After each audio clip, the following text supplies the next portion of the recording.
पड़ोसी देशों में जिस तरह से मंकी पॉक्स फैल रहा है उसको लेकर भारत सरकार भी सतर्क है और उसको लेकर सभी जगहों पर एडवाइजरी भी जारी की गई है।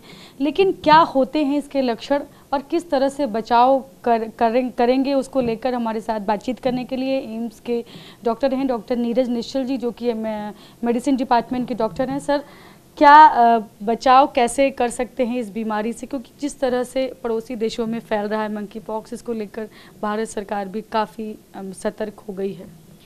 नहीं, बिल्कुल अभी ये बीमारी हमारे देश में अभी इतना कॉमन नहीं है। To best of my knowledge अभी रिसेंट टाइम में कोई केस रिपोर्ट अभी नहीं आया है, तो एक अच्छी बात है। तो सरकार ऑलरेडी, आपने जैसे कहा कि सर्विलेंस जो स्पेशली एयरपोर्ट्स में है, जो बाहर के ऐसे कंट्रीज से आने वाले लोग हैं, उन पे ध्यान रखने की ज़रूरत है। जो लोग टूरिस्ट हमारे देश के जो बाहर के कंट्रीज़ में जाते हैं, ऐसे कंट्रीज़ में जहाँ पे मंकी पॉक्स काफ़ी मैं कहूँगा कि अभी उसके केसेस रिपोर्टेड हैं, वहाँ पे उन्हें ध्यान रखने की ज़रूरत है। तो मैं कहूँगा कि ये अभी हमारे देश के लिए एग्जॉटिक बीमारी है। जो भी केसेस आएंगे वो बाहर से ही हमारे देश में आके फैलने के चांसेस हैं। तो सर्विलेंस अभी जो मैं कहूँगा स्टेज पे सर्विलेंस सबसे इम्पॉर्टेंट है, और लोगों के बीच में इस बीमारी को कैसे फैलता है, कैसे बचाव कर सकते हैं, क्या ध्यान रखना है, उस अवेयरनेस को फैलाने की ज़रूरत है। तो सर, क्या ये बीमारी कब हो सकती है, किसको हो सकती है? देखिए, इन्फेक्शन ये किसी को भी हो सकता है, ये किसी में डिस्क्रिमिनेट नहीं करता है। तो जो मोड ऑफ इन्फेक्शन जो अभी तक जो मैं कहूँगा पब्लिश डेटा है, वो यही बताता है कि ये बीमारी क्लोज कांटेक्ट से होता है, स्किन टू स्किन कांटेक्ट। अगर कोई इन्फेक्टेड इंसान है, स्पेशली जिनके शरीर पे जो दाने, जो इसका टिपिकल होता है, जो ब्लिस्टर के फॉर्म में होता है, जो अल्सर की तरफ फॉर्म हो जाता है, जब तक ये दाने हैं, अगर उस कॉन्टैक्ट में अगर कोई आता है तो वो इन्फेक्ट होने के चांसेस हैं।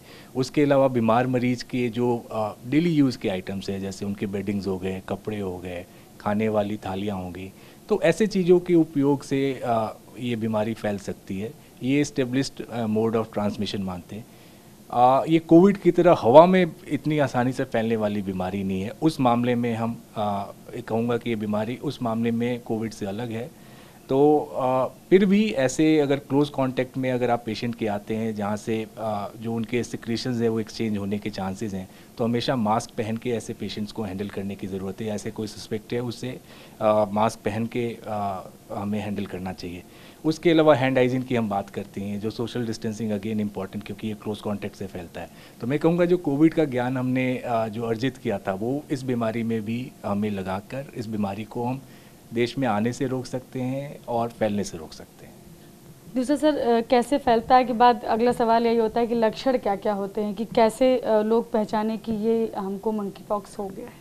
देखिए, मैं यही कहूँगा कि अभी पैनिक वाला सिचुएशन नहीं होना चाहिए, क्योंकि हमारे देश में अभी मंकी पॉक्स के केसेस नहीं हैं। तो अगर जैसे मैंने बताया कि रिस्क फैक्टर वाले लोग हैं, जो बाहर से ऐसे कंट्री से ट्रैवल करके आ रहे हैं, या ऐसे किसी लोग से इंटरेक्ट किया है जहाँ पे मंकी पॉक्स कॉमन है, हेल्थ केयर वर्कर जिन्होंने मंकी पॉक्स के पेशेंट हैंडल किए, अगर उन लोगों में अगर फीवर आ सकता है, अगर फीवर है, रैशेज़ है, बॉडी एक्स है, हेड एक्स हैं, जो नॉर्मल वायरल फीवर में होता है, अगर वो हैं तो डेफिनेटली वो सस्पेक्ट केस में आएंगे।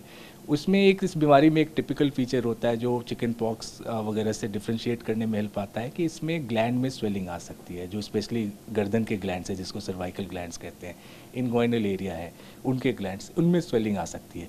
तो मैं कहूँगा कि इन जनरल हम बात करें, एक जनरल पॉपुलेशन की बात करें जिनमें ये सारे रिस्क फैक्टर नहीं है, अगर उनको बुखार और रैश होता है, तो आज के सीजन में मैं कहूँगा डेंगू, चिकनगुनिया, मलेरिया ये ज़्यादा कॉमन है रादर देन मंकी पॉक्स। तो मंकी पॉक्स उन्हीं में सस्पेक्ट हम अभी करते हैं जो कि ऐसे पेशेंट के इंटरेक्शन में ऐसे देशों से घूम कर आए जहाँ पे मंकी पॉक्स हो रखा है।